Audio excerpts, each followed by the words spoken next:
ए दुल्हीन जी हई हई ढकेलू वो आ हई जोखन वो हई ई दोनों जानी न तार चचिया सास लगी हैं। अच्छा प्रणाम कर ला। प्रणाम। खुश रहा बहू। हई ला। सुंदर और संस्कारी बाड़ी। ला बहू, ये हमरा तरफ से मुंह दिखाई रखला। अच्छा तब बहिन तू कुछ मुँह दिखाई देबू कि घर के बहू समझ के फिरिये में मुँह देख लेबू। अरे जोखन वो काहे घबरा तरु हमहू देहब, हम काहे ना देहब। ए छोटकी दुल्हन, हाँ अम्मा। सुना गीता के जौन गहना बा ना सब लेके आवा जा।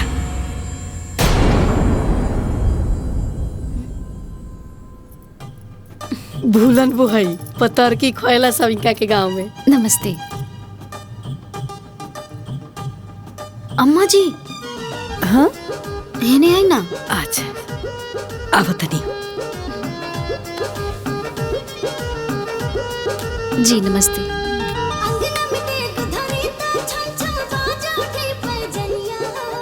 काहो काहे खातिर बोलैलू? अरे चार कोई के साथे बैठा रहनी हा तब बुलावल जरूरी रहला। कौन ऐसा इमरजेंसी आ गई रहला? अरे अम्मा जी, गीता दीदी के जेवर अभी सुमन के मत दी। काहे? अरे अम्मा जी, अभी वो घर में नया नया आइल बड़ी। पहले रौरा उनकर चाल ढाल देख ली। अगर रौरा लगे कि सब कुछ सही बा तो दे देम। तब तक जेवर हम अपना पास रख ले बानी। देखा एक बात सुन ला, सुमन ना गीता के जगह पे आइल बड़ी, यही से गीता के हर सामान पे उनकर अधिकार बा। समझ गईलू? ऊ चाहे जैसन भी होखस, जेवर उनका के आज ही दियाई। अम्मा जी, वो जेवर पे तो लाडो के भी अधिकार बा ना। और वैसे भी वो जेवर रही तो लाडो के शादी में भी काम आई। हाँ दादी, जेवर हमार मम्मी के निशानी बा, ओकरा के अभी मत दी। लाडो एकदम सही कहा तरी अम्मा जी। तनिक रौरा एक बार सोची। देखा जितना हम कहा तनी उतना करा। आगे कहा सोचे के बा, का करे के बा, ओकरा खातिर हम जिंदा बानी। समझ गेलू? जा जाके सब जेवर लेके आओ। जा ले आओ।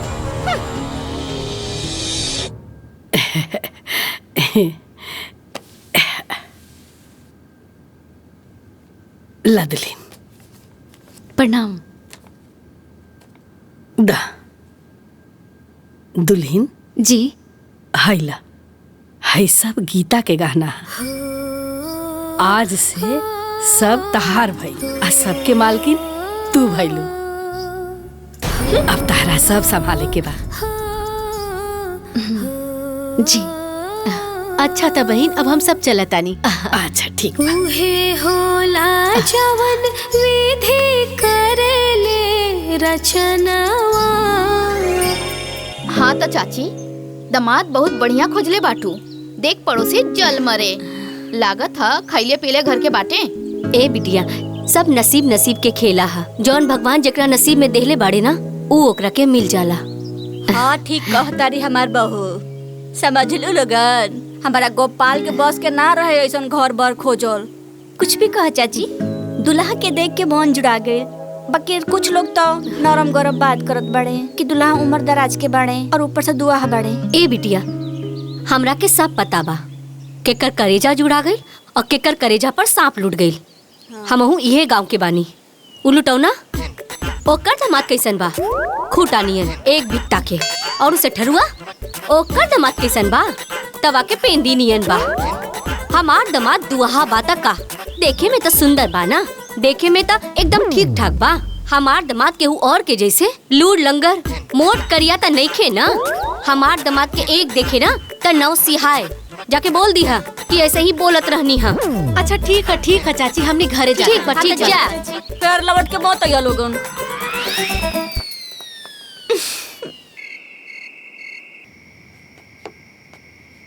दुल्हीन जी अम्मा जी। हेने आवा। जी अम्मा जी। दुल्हीन गीता जब रही नो तो ई लोग के अपन आँख के तारा समझत रही। रोहित पर अपन जान छिड़कत रही, लेकिन भगवान इन लोग के प्यार दुलार सब छीन लेलन। अब गीता के जगह पे तू बाड़ू। इलो के जीवन खुशहाल तू ही बना सकेलू। आज से इलो के महतारी तू बाड़ू। अब इलो के लालन पालन पोषण सबके जिम्मेवारी अब तोहरे ऊपर बा। जी अम्मा जी, इहो कोनो कहे के बात बा। ए लोग के महतारी तक अब हम ही बानी। बड़ी आइल माई बने खातिर। Mummy my foot. दुल्हन अभी वो बच्चा भी है, ना समझ भी है। धीरे धीरे समय पर ना सब ठीक हो जाए और तारा के अच्छा महतारी बन के दिखावे के बा। जी अम्मा जी। बाबू मम्मी के लगे आवा।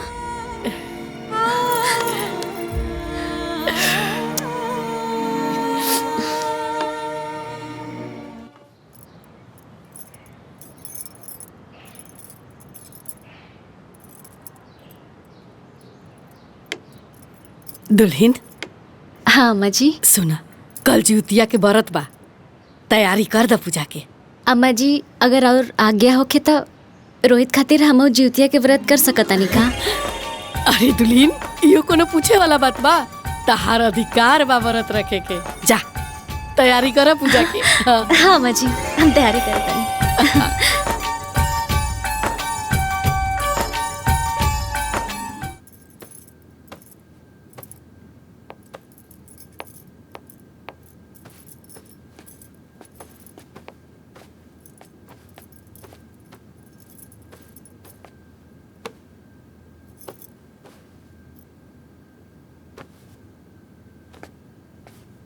का ढूंढतानी जी?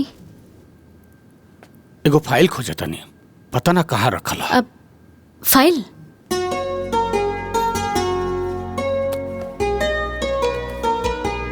सुनी। हाँ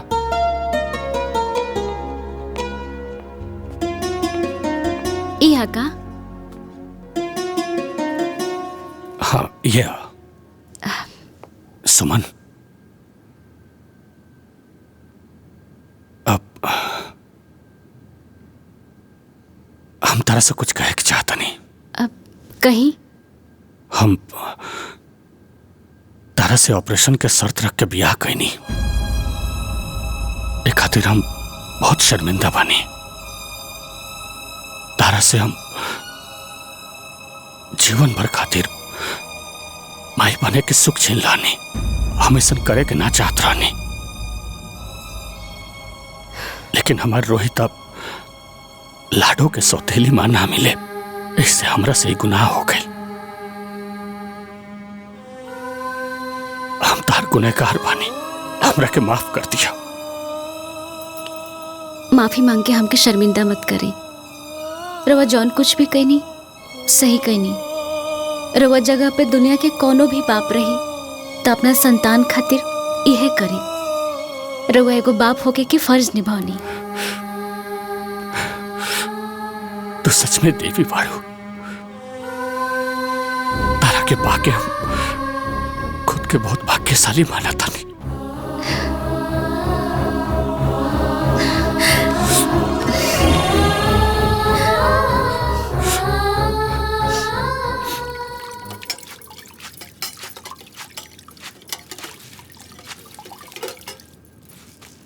अरे दुल्हीन। हाँ माँ। अरे तनी एक गिलास पानी द हो, गला सुखाता, प्यास लागल बा। सुमन। हाँ दीदी। जरा अम्मा के एक गिलास पानी दे दा, हमार हाथ नहीं खाली है। अच्छा ठीक बा, हम दे देता नहीं। बूढ़ नौनिया ठकुराई ने के अढ़वे हैं? अरे तनी लिहाज कर हो। उम्र में भले तारा से उ छोट बाड़ी, लेकिन पद में तहार जेठान बाड़ी, समझ लू। ऐसे नाम लेके ना बुलावे के चाहिए। कल के 4 दिन के आई कनिया जेठानी कहीं है।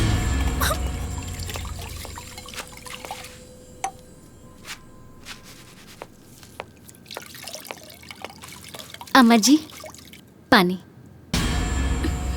लावा दा।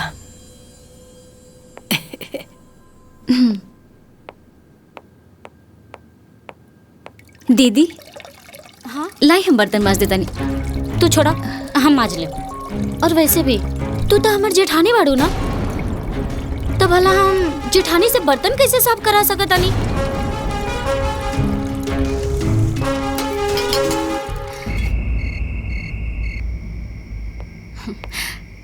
अच्छा बच्चा लोग, अब ढेर हो गई पढ़ाई लिखाई। हाँ, अब सूते के टाइम हो गई बा। हाँ, इला दूध पीला और ई सूत जा। तो हुला इला बाबू, लाडो ला पिया बेटा। तू कितना अच्छा बाड़ू, माँ के नियन ख्याल रखेलू। बेटा हम तो तुहार माँ ही है नो। हाँ? बोला हमके माँ बोलबा ना? हाँ? बोला माँ। बेटा बेटा बेटा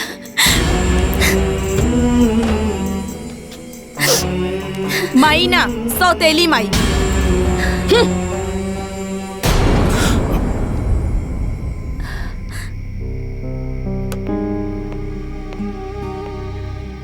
अभी तो हर माई जिंदा बाड़ी, केहू और के देख रेख के जरूरत नहीं खे। ए बेटा चला।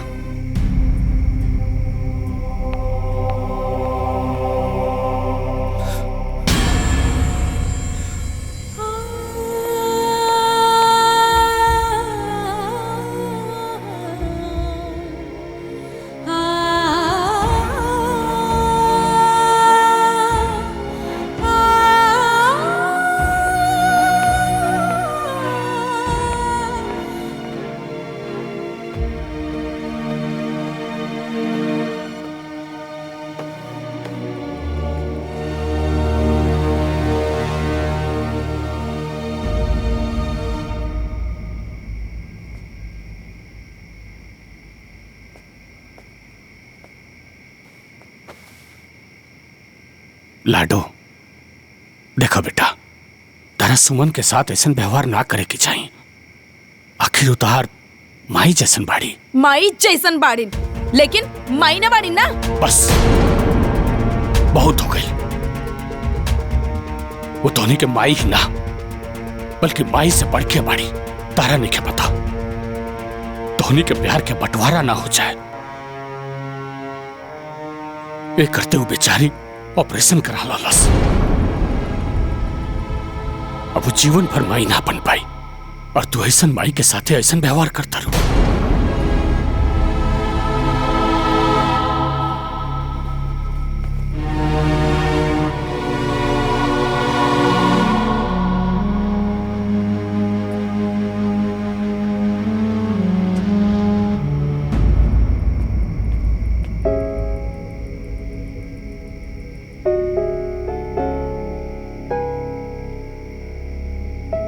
दुल्हन। जी अम्मा जी।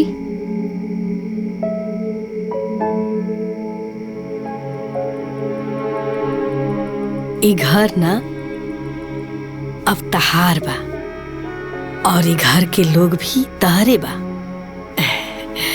घर के केहू कौनो बात बोल देवे ना, ओकरा के दिल पे मत लिहा। समय पर सब धीरे धीरे ठीक हो जाई। रहल बात लाडो के, ओकर हमें अभी बचपना बा, ओकरा के संभाले के तहरे नु पड़ी। समझ गईलू? हमके लाडो के बात के बुरा ना लागल हा, और रो चिंता मत करे, सब ठीक हो जाए। जा, ढेर रात हो गई बा, जाके तू सुत जा। अरे ना अम्मा जी, रो सुती ना, हम दबा देता नहीं। अरे ना ना, हम कहता ना, जा जाके सुत जा तू। अच्छा ठीक बा।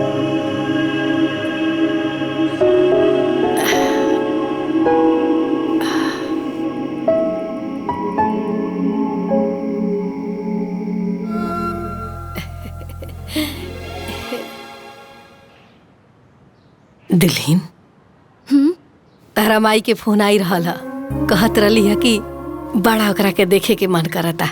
ऐसन करा, जाके तू घुमावा नैहर से न, हम किशन के बोल दे तारा के लेके जाई। अच्छा ठीक बा, जैसन रवा कहीं।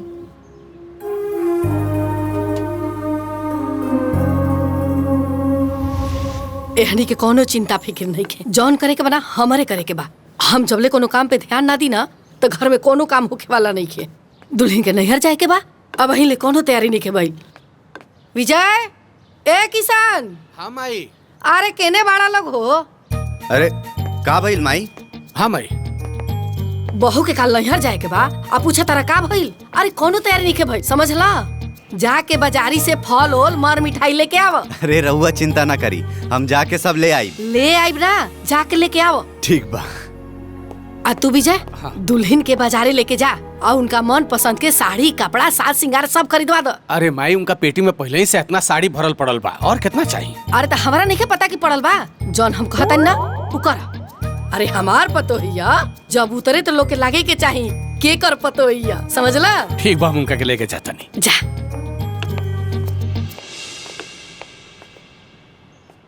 अरे जल्दी जल्दी सब सामान गाड़ी में रखवाओ। रखते बानी। लाडो।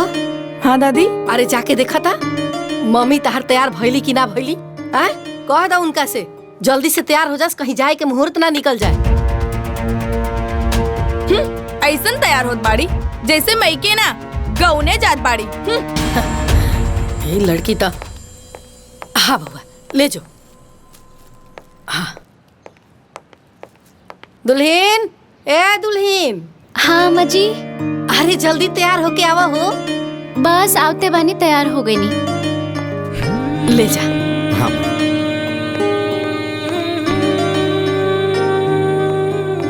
चला बेटा। अरे दादी। तू जाता रहा का? हाँ दादी। हाँ अम्मा जी, थोड़ा घूम फिर ली है और हमार भी मन लागल रही। ठीक बा, ले जा। तू तो एकर महतारिये नु हऊ, तू ना ले जाइबू तो के ले जाई? हाँ? अच्छा अम्मा जी, चला तनी। गोला खुश रहा। अरे ई का पहनले बाड़ू? तहरा भी इतना गहना गुड़िया बा, हाँ? जाके सब पहन लो। अरे अम्मा जी, मैया की हनु जाता नहीं, का करब इतना गहना पहन के? अरे दुल्हीन, जौन हम कहता ना उ कर, जा सब गहना पहन ला। जब वो जा उतरबू तो लोग के लागे के चाहिए ना कि केकर पतो आइल बड़ी। अच्छा ठीक बा। अच्छा बाबू रुको, आवता नहीं अभी। हेने आवा। नानी के ने जाता रहा, दादी के बुलैया मत। ना दादी।